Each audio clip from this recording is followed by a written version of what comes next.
স্লোগানে প্রতিবাদী মুখর রাজপথ। পুরান ঢাকায় নৃশংসভাবে ব্যবসায়ী সোহাগকে হত্যার ঘটনায় ক্ষোভে ফুঁসছে সারা দেশ। শনিবার সকালে সাভার, জামালপুর, ঠাকুরগাঁও সহ বিভিন্ন জেলায় বের করা হয় বিক্ষোভ মিছিল। কয়েকটি গুরুত্বপূর্ণ সড়ক প্রদক্ষিণ শেষে চলে সমাবেশ।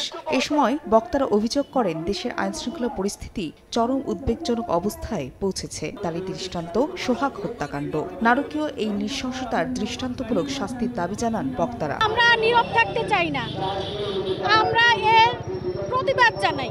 এই হত্যাকাণ্ডে সোহাগের যে পরিবার, ওদের দুটি সন্তান এতিম হয়েছে, ওদের দায় দায়িত্ব রাষ্ট্রকে নিতে হবে। রাজনৈতিক দলগুলো যেভাবে তাদের ক্ষমতাকে কাজে লাগিয়ে চাঁদাবাজি করছে, এটা কখনোই কাম্য হতে পারে না। যারা এই ঘটনাগুলো ঘটাচ্ছেন বা যারা ধামাচাপা দেওয়ার চেষ্টা করছেন, যে আপনাদের ইতিহাস থেকে আপনারা শিক্ষা নিন। শিক্ষা যদি না নেন, হাসিনার থেকেও আপনাদের পরিণতি অনেক খারাপ হবে। আমরা আবু সাইদ মুগ্ধদের যে ত্যাগ, সেটা ভুলে যাইনি।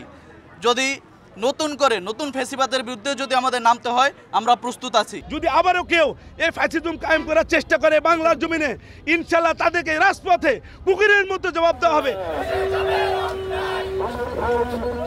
এছাড়া নওগাঁ, বরগুনা, রংপুর, গাজীপুর সহ অন্যান্য জেলাতেও মানববন্ধন করে বিভিন্ন সামাজিক ও রাজনৈতিক সংগঠন। চাঁদাবাজদের দৌরাত্ম্য বন্ধে সরকারকে কঠোর অবস্থান নেওয়ার আহ্বান তাদের।